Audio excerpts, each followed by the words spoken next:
আসসালামু আলাইকুম দর্শক, দেশে এবং প্রবাসে যে যেখান থেকে আমাদের ভিডিও দেখছেন সবাইকে একরাশ প্রীতি এবং শুভেচ্ছা জানাচ্ছি। প্রিয় দর্শক, আজ 16ই মার্চ 2025, 2 চৈত্র 1431।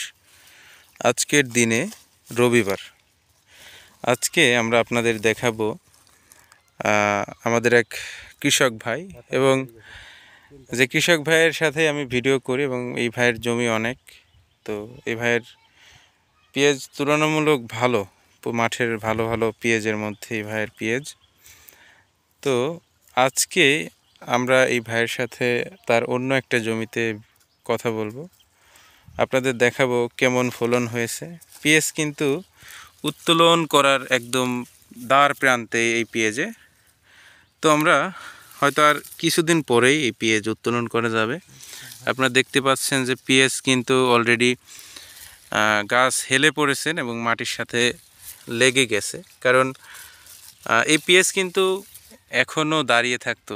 পর্যাপ্ত পরিমাণ যে পেঁয়াজের যে শক্তি সেটা কিন্তু পাচ্ছে না। অতিরিক্ত খরার কারণে পেঁয়াজ অলরেডি শুয়ে পড়ছে, মাটির সাথে হেলে পড়ছে। এর প্রধান কারণ হচ্ছে খরা। মাটিতে পর্যাপ্ত পরিমাণ যে শক্তি সেটা উৎপন্ন করতে পারছে না। এছাড়াও পেঁয়াজের যে ফলন, এই ফলন কিন্তু এই খরার কারণে অনেকাংশেই কমে যাচ্ছে, কারণ খরার জন্য পেঁয়াজের যে শক্তি সেটা পাচ্ছে না। তো সেই সাথে কৃষক ভাইয়ের যে দুশ্চিন্তার ভাঁজ, দাম নেই কৃষকের এই যে পেঁয়াজের। তো একে তো পেঁয়াজের ফলন এবছর অন্যান্য বছরের তুলনায় কম হয়েছেন, সেই সাথে পেঁয়াজেরও দাম নেই।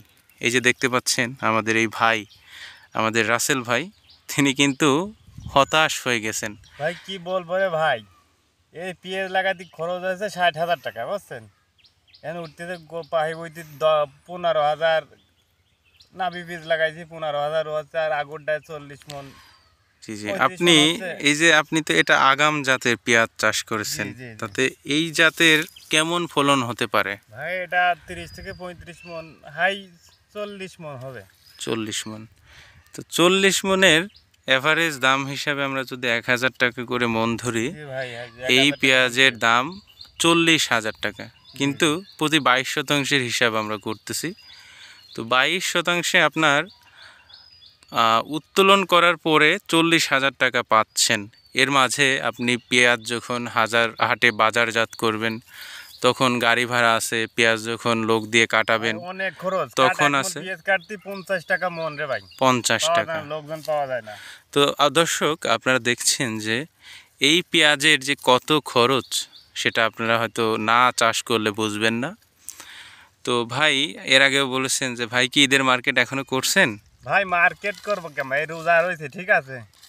এই যে মানুষ ইফতারি করে, যে প্রতি বছর গতবার যেমন পেঁয়াজ বেচেছি 3,000 টাকা মন, তরমুজ নিয়ে আইছি একটা 500 টাকায় দিয়ে। এবার 1 মন পেঁয়াজ বেচলি, একটা তরমুজ কিনবার গেছিলাম 400 টাকা। 400 টাকা দিয়ে একটা তরমুজ কিনে রে ভাই, তাহলে যে বাজারে যে আরো অন্য বাজার আছে, বাজার কি করবো কি দেখুন। ঠিকই বলেছেন, ফলন এ তো কৃষক হলো শেষ, এবার কৃষক শেষ। দর্শক, আপনারা দেখতে পাচ্ছেন যে এরকম আমাদের রাসেল ভাইয়ের মতো প্রতিটি কৃষকের চাপা কষ্ট কিন্তু মনের ভিতর অনেকেই প্রকাশ করতে পারছে না এবং অনেকেই করছেন। তো আমরা সরকারের কাছে একটাই দাবি, যেন আমাদের যে খরচ, এই খরচ বাদেও আমাদের পরিবার চালানোর যে একটা খরচ, এই চাষে যেন আমরা সেটা পাই। এবং আপনি এই পেঁয়াজে কি কি সার ব্যবহার করেছেন? ভাই সার দিছি, বাংলা ডিআইপি দিছি 1 বস্তা, গতবার কিনছিলাম 1400 টাকা, ঠিক আছে। এবার কিনেছি 2800 টাকা মন, না বস্তা 50 কেজির বস্তা, তাই না? প্রতি 22 শতাংশে আপনি বাংলা ডিএপি কত কেজি করে দেন? আমি 30 কেজি করে বাংলা ডিআইপি দিছি, ঠিক আছে। 30 কেজি। আর পটাশ দিছি 20 কেজি করে পটাশ। এর সাথে আর কি কি সার দিছেন? অন্য দিছি, সাইজ বোরন দিছি 10টা দিছি, অন্য অনেক সিওবিট দিছি, অনেক থিওবিট, জিপসার, এগুলো, তাই না? তো দর্শক, আপনারা দেখতে পাচ্ছেন যে 22 শতাংশে আপনার সার কীটনাশকেরই অনেক খরচ। সেই সাথে এবার পেঁয়াজের যে বীজ আমরা কিনেছিলাম অতি চড়া মূল্যে, তো ভাই, আমি সব low কিছু hybrid মিলে কিনছি কত জানেন? 11,000 টাকা কেজি। 11,000। জি। এইগুলো কি আপনার লুজ আমার হাইব্রিড? low hybrid এটা। ঠিক আছে। যে তো খরচ হয়েছে ভাই, আজকে অর্ধেক টাকা আমরা এই মাঠ থেকে যা বলতে চাই, আমরা প্রতিটি কৃষকের হয়ে, যে সরকার যেন আমাদের ন্যায্য মূল্যটা পরিশোধ করেন। বাংলাদেশ যে এখন ভারত থেকে বা বিভিন্ন দেশ থেকে এলসির মাধ্যমে বিদেশি পেঁয়াজগুলো আনতেছেন, এগুলো কিন্তু দরকার হয় এই সময় না ভাই, ভরা আমাদের মৌসুমে। যদি বাইরে অন্য 4-5 দেশে দেওয়া যাবেন, ঠিক আছে, যে চাষ হয়েছে এবার। এই ইন্ডিয়াতে পেঁয়াজ আনার কোনো দরকার নাই রে ভাই।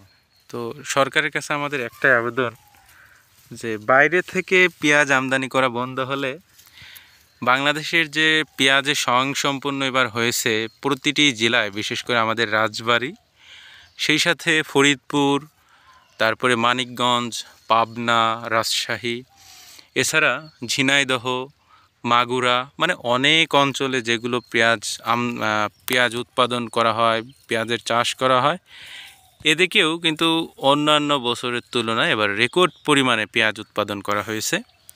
তো আমি মনে করি এই পেঁয়াজের যে উত্তোলনের ভরা মৌসুমে এই সময় পেঁয়াজ বাইরে থেকে যেন আমদানি না করা হয়, দেশেরটা দেশে খেয়ে পড়ে স্বয়ংসম্পূর্ণ হোক, দেশের টাকা দেশেই থাকুক, সেই প্রত্যাশা আমাদের। তো ভাই, আর কিছু বলার আছে? কি বলবো রে ভাই, মানুষের মনে কোনো শান্তি নেই, মানুষের কৃষকের মনে কোনো শান্তি নেই। ঠিক আছে। এই ফসল এত ওই কয়টা মাস বইরে ফসল করছে, ফসল কিনে এই সময় বিক্রি করিয়ে যে ঈদের বাজার করবি আর অন্য অন্য পোশাক আশাক কিনবি, কয়তে বা ছেলেরা যে আটে যায় পিস নিয়ে, কয় তা আঙুর ফল আনিও, খাজুর আনিও, ভাই আব্বু আপেল আনিও। আপেল কেনবো যে কী করি? আপেল এক মন পিস বেচলে 1,000 টাকা, আপেলের দোকানে গেলে 320 টাকা কেজি আপেল, আঙুর ফল পেঁয়াজ 320 টাকা। আপনার 1,000 টাকা করে হলে তাহলে কি করবো? প্রতি কেজি পেঁয়াজের দাম কত? 25 টাকা আসে, 25 তাই টাকা না? 1 কেজি পিস যদি 25 টাকা করে বিক্রি হ্যাঁ। করা, তাহলে কি হয় কয় না? আপনি কর। কিন্তু আপনার আপেলের দাম কিন্তু ওদিক 320 টাকা কেজি আপেল। 350 টাকার একটা মধ্যে। তরমুজ 4 কেজি একটা তরমুজ দাম 220 টাকা, 60 টাকা কেজি। সব কিছুরই দাম আছে, সব শুধু কিছুর এই দাম, আমার পেঁয়াজের কিছুর দাম দাম নেই। নাই। আপনি এক বস্তা চাউল কেনেন কৃষকের কোনোই দাম নাই। 1800 টাকা, এক বস্তা আমার 25 সরকার কেজি হয়েছে, চাউল। সরকার যদি একটু লক্ষ্য করে, যে সবাই বলছিল যে হাসিনা দেশের তে বলা আছে, ঠিক আছে, আমার দেশের সরকার, নতুন সরকার আছে, কৃষকের একটু মূল্যায়ন করবেন।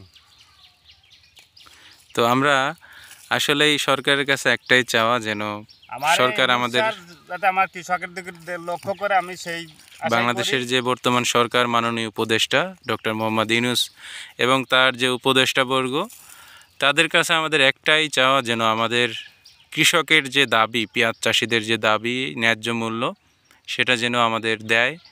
তো আজকে আমরা, সামনে ঈদ আসছে, ঈদের আনন্দ নেই, তবুও বলতে চাই ঈদের আনন্দ সবার হোক, সেই স্বার্থে আজকে আমাদের এই মাঠ থেকে এখন বিদায় নিচ্ছি। সবাই ভালো থাকবেন, সুস্থ থাকবেন, দেখা হবে অন্য কোনো ভিডিও নিয়ে। আল্লাহ হাফেজ।